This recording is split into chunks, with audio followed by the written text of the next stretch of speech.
जय गुरु जी, शुक्राना गुरु जी। फिर से आपके सामने एक सत्संग लेके आई हूँ। आशा करती हूँ उसे ध्यान से सुनेंगे, पूरा सुनेंगे, सब अपने प्रश्नों के उत्तर जानेंगे। जय गुरु जी, शुक्राना गुरु जी।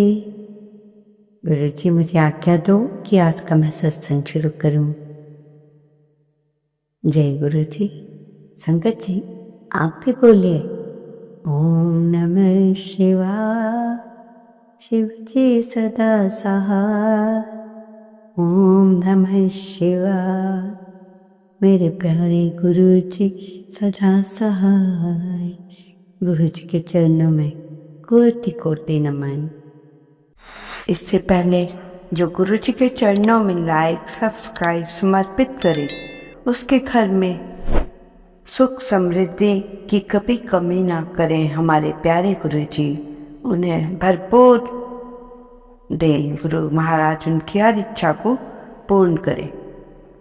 गुरु न मांगे तेरी धन दौलत, गुरु न मांगे तेरी धन दौलत, गुरु न पूछे जात, गुरु का प्यारा शिष्य वही जो माने गुरु की बात। जय गुरु जी, जय गुरु जी। शुक्राना मेरे मालिक। गुरु जी के चरणों में कोटि कोटि नमन। शुक्राना अनंतम अनंतम शुक्राना। आजकल के व्यक्ति मेहनत या प्रयत्न करने से ही पहले ही हार मान लेते हैं। जैसे ही राह कठिन होती है वे कहने लगते हैं मुझसे नहीं होगा। थोड़ी सी विफलता, थोड़ा सा धैर्य टूटा नहीं कि सब कुछ छोड़ने को तैयार हो जाते हैं। उन्हें समझ में नहीं आता भक्ति और मेहनत दोनों का एक ही अर्थ होता है, लगातार करना, बिना थके करना। प्रभु उस व्यक्ति को फल नहीं देते जो उस फल को समझ लेता है कि ये मेरे ये काम मेरे योग्य नहीं, उसको फल भी नहीं मिलता। मान लीजिए किसी को अपार धन तो मिल गया, अपार धन तो मिल गया, किंतु उसने उस धन की कीमत समझ ही नहीं पाई। क्या वो उसे टिका कर रख पाएगा? नहीं, क्योंकि वह धन ही उसके पतन का कारण बन जाएगा। इसीलिए ठीक उसी तरह महादेव उस व्यक्ति को तभी सफलता देते हैं जब वो भीतर से पूरा तैयार हो जाए। और प्रभु चाहते हैं कि जब तू सफल हो, तेरा ईमान न डगमगाए, तू रास्ते से नहीं भटके, तभी तू सही रास्ते पर चल पाएगा। जय गुरु जी, शुक्राना गुरु जी। संगत जी कुछ बातें बता रही। यदि आपको चावल ना पचे तो आपने चावल ना पचे तो नींबू, मसालादार खाना ना पचे तो छाछ, मूंगफली ना पचे तो गुड़, दाल ना पचे तो अदरक, हरी सब्जियां ना पचे तो लहसुन, गेहूं की रोटी ना पचे तो देसी घी, फास्ट फूड खाकर मरीज लगे तो पुदीना। इन चीज़ों का सेवन कर लेना, जिस चीज़ से जो कोई प्रॉब्लम हो इनमें से। संगत जी शिवलिंग पर क्या चढ़ाने से क्या फल प्राप्त मिलता है उसे जानिए, ध्यान से जानिए। चाहे सावन का महीना हो या ना हो, चावल से धन प्राप्ति होती है। चावल से धन प्राप्ति, काला तिल विजय और पित्तर खुर, गेहूं से संतान सुख, शहद सौंदर्य और आकर्षण, बेलपत्र संकट दूर करना, आंवला से धन और दीर्घायु, दूध मानसिक शांति, दही प्रसन्न और हर्ष, गाय घी बल और तेज, इत्र रोग नाश और धन, धतूरा संतान सुख, इलायची दरिद्रता दूर करती है। केसर दाम्पत्य जीवन में खुशी लाता है। वो इंसान जिसे अपनी गलती नजर ना आती हो, वो हमेशा आपको दुख ही देगा। ऐसे इंसान को आप कभी भी सुधार नहीं सकते। उसे समय पर छोड़ दें। समय चक्र और उसके कई सुधार हो सकते हैं। जय गुरु जी। इंसान का अपना क्या है? कुछ भी नहीं। हम हमेशा अपनी जिंदगी में ये अपना है, ये पराया है, ये मेरा है, ये तेरा है, पूरी उम्र निकाल देते हैं। लेकिन अस्पताल में कि इंसान का कुछ नहीं है। जैसे इंसान को जन्म दिया जिसने, दूसरों ने उसका नाम रखा।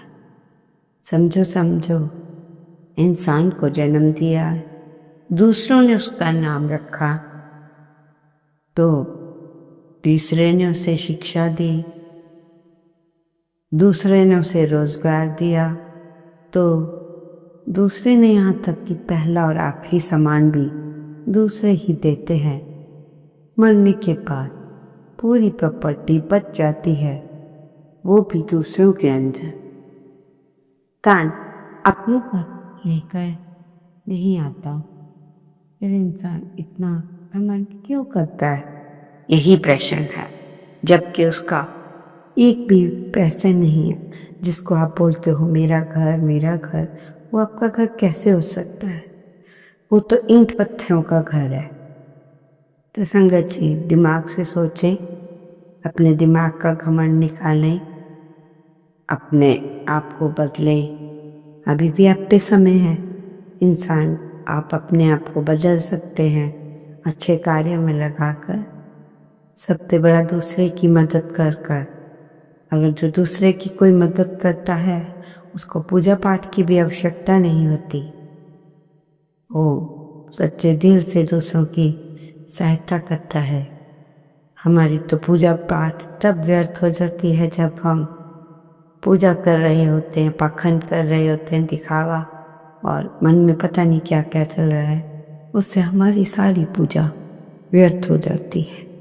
जाएगा तो थोड़ा बस पूजा पाठ जो आपने किया है। एक आदमी, ध्यान से सुनना इसका बात को। एक बार एक अमीर ने किसी महान पुजारी को अपने घर पे बुलाया। अमीर इंसान मतलब एक जोड़े ने, मियाँ बीवी, खाने पे बुलाया। वो दोनों बहुत वफादार थे। रात्रि में खाना बहुत शानदार था। पुजारी ने घर को आशीर्वाद दिया और वहां से चले गए। लेकिन जैसे ही पुजारी गए तो पत्नी ने अजीब सी बात नोट की कि चांदी का एक चम्मच गायब था। वे बहुत नाराज हो गई और अपने पति को बताया। धीरे धीरे उनके मन में शक पैदा होने लगा। क्या पुजारी ने हमारा चम्मच चुरा लिया? इस ख्याल को अनदेखा करने की कोशिश करते रहे, लेकिन ये बात उनके मन से ना निकली। जिस इंसान पर हमने भरोसा किया था, उसी की ईमानदारी पर शक हो रहा था। हफ्तों में दिन बीत गए, हफ्ते बदल गए। इस मुद्दे पर दोनों बार बार बात करते रहे। शक और गुस्सा इतना बढ़ गया कि उन्होंने मंदिर जाने तक का सोच लिया। दिन प्रतिदिन उनका गुस्सा बढ़ता रहा। एक दिन उसके पति ने सुझाव दिया कि पुजारी को फिर से खाने पर क्यों न बुलाया जाए।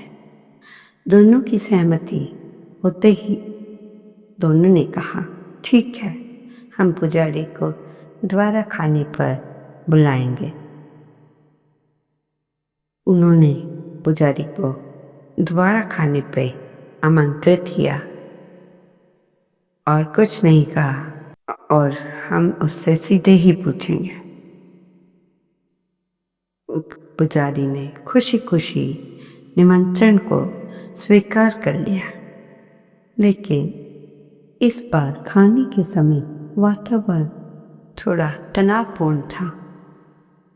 पत्नी ने सीधे ही हिम्मत जुटाते हुए उस पुजारी से पूछा और सीधा ही सवाल कर लिया, पुजारी जी, कृपा करके आप क्या हमें सच बताएंगे? क्या आपने मेरी चांदी की चम्मच ले ली थी? पुजारी ने मुस्कुरा कर कहा, फिर से मुस्कुराए और शांत स्वर में बोले, मैंने ये चम्मच रामायण में रख दी थी, ये देखने के लिए कि क्या उसे आप पढ़ते हैं या नहीं। अब उनको जवाब मिल गया। ये सुनते ही पति पत्नी हैरान हो गए। उन्हें समझ आया कब से उन्होंने रामायण पढ़ने शुरू कर दी, जो कि इतने समय से बंद थी। कई हफ्तों से उन्होंने उसे छुआ ही नहीं था, क्योंकि उनका सारा समय दूसरों पर शक करने पे बीत गया और वो इतने बिजी हो गए कि खुद के बारे में भी भूल गए, सोचते रहे, जबकि सच्चाई हमारे भीतर ही छुपी होती है।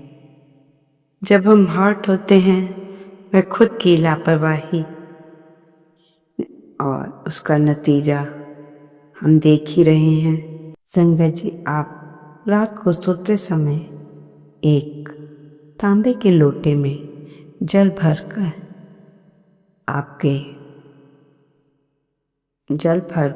रख लें। नेक्स्ट डे नीम के पेड़ के नीचे डाल दें। देखिए, एक हफ्ते में आपके धीरे धीरे काम बनने लगेंगे। हर चीज में आपकी बढ़ोतरी हो। किसी ने बड़े कमाल की बात की है कि जिंदगी में ऐसे कर्म कीजिए जब कोई आपसे बोले कि तुझे तेरे कर्मों का फल मिलेगा। ये बात आपको आशीर्वाद की तरह लगेगी, ना कि श्राप की तरह, क्योंकि आपने जिंदगी में बुरे कर्म किए ही नहीं, इसलिए आपको बिल्कुल भी बुरा नहीं लगेगा। संगत जी, माँ के हाथ से खाना खाते हैं और माँ की आज्ञा जब माँ के हाथ से खाना खाते हैं, उनकी आज्ञा का पालन भी करते हैं। तो मैं बिजी हूँ, ध्यान से सुनना, इस बात को आपको समझ नहीं आ रहा होगा। माँ के हाथ से खाना खाते हैं और जब माँ का फोन आए तो ये कहकर रख देते हैं कि माँ, मैं अभी बहुत बिजी हूँ, बाद में बात कर। थोड़े ही समय बाद जब उनकी गर्लफ्रेंड का फोन आता है तो वो कहता है, ओहो, मैं तो कब से तुम्हारे फोन का इंतजार कर रहा था, तुमने मुझे फोन ही नहीं किया। ऐसी ऐसी बातें करते हैं। और क्या तुम माँ बाप के लिए 1 घंटा नहीं निकाल सकते या आधा घंटा? क्या माँ की तारीफ ही कर सकते? एक बच्चा जो कि उंगली पकड़कर माँ के साथ घूमता है, स्कूल से आके माँ की गोदी में बैठता है, घर के पीछे पीछे। गुरु जी की प्यारी संगत जी, आप सभी का प्रेम और आशीर्वाद ही है जो आज हमारा गुरु जी का सत्संग परिवार इतना बड़ा हो चुका है। आपका हर कमेंट, हर लाइक, हर सत्संग सुनना सब हमारे लिए बहुत मायने रखता है। अब हमने एक नई सेवा की शुरुआत की है, चैनल मेंबरशिप, जिसमें कुछ भक्तों का थोड़ा और करीब से जुड़ने का अवसर मिलेगा, जैसा कि नए वीडियो सबसे पहले देखने का सौभाग्य, कमेंट का तुरंत जवाब मिले, गुरु जी के नाम से एक प्यारा सम्मान। कभी कभी हम उन संगत का नाम भी वीडियो में लेते हैं जो इस सेवा से जुड़े हैं। आपके नाम के साथ एक भक्ति का निशान जब भी आप कमेंट करेंगे या लाइव चैट में लिखेंगे, आपके नाम के आगे एक सुंदर सा बैज दिखेगा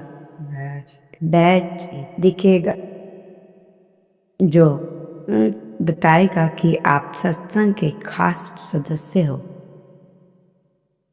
ये सब सुविधाएं उन भक्तों के लिए हैं जो थोड़ी और गहराई से इस सत्संग से जुड़ना चाहते हैं और अपने मन से गुरु जी की सेवा में एक छोटी सी भेंट देना चाहते हैं। लेकिन एक बात मैं स्पष्ट कहना चाहती हूँ, चाहे आप मेंबरशिप ले या ना ले, आप सभी हमारे लिए बहुत मूल्यवान हैं और हमेशा रहेंगे। हर गुरु जी का भक्त, हर दर्शक, हर संगत, सब गुरु जी के प्यारे हैं। मेंबरशिप सिर्फ एक सेवा का साधन है जिससे हम और भी बेहतर सत्संग और सेवा दे सके। आप सभी का प्रेम ही हमारी असली ताकत है। अगर आप भी इस सेवा से जुड़ना चाहें तो आप किसी भी वीडियो के नीचे ज्वाइन बटन पर क्लिक करके अपनी मेंबरशिप ले सकते हैं और अपने मन में गुरु जी की सेवा में एक छोटी सी भेंट दे सकते हैं। गुरु जी आप सबके घर परिवार में खुशियाँ दें। जय गुरु जी। शुक्राना गुरु जी।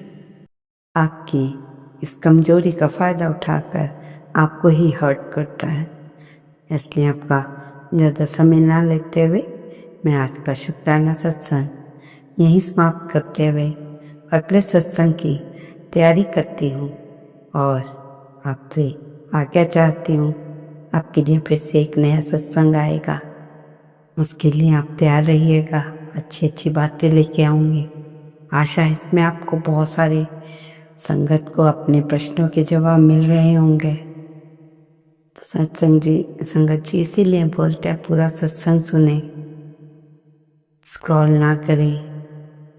बीच बीच में कितनी इम्पोर्टेंट बातें होती हैं, लास्ट में इम्पोर्टेंट बात स्टार्टिंग में, इसलिए पूरा सत्संग सुने। ओम नमः शिवाय। शिव जी सदा सहाय। ओम नमः शिवाय। मेरे प्यारे गुरु जी सदा सहाय। ओम नमः शिवाय। शिव जी सदा सहाय। ओम नमः शिवाय। गुरु जी सदा सहाय। जय गुरु जी। शुक्राना गुरु जी। अनंतम अनंत शुक्राना।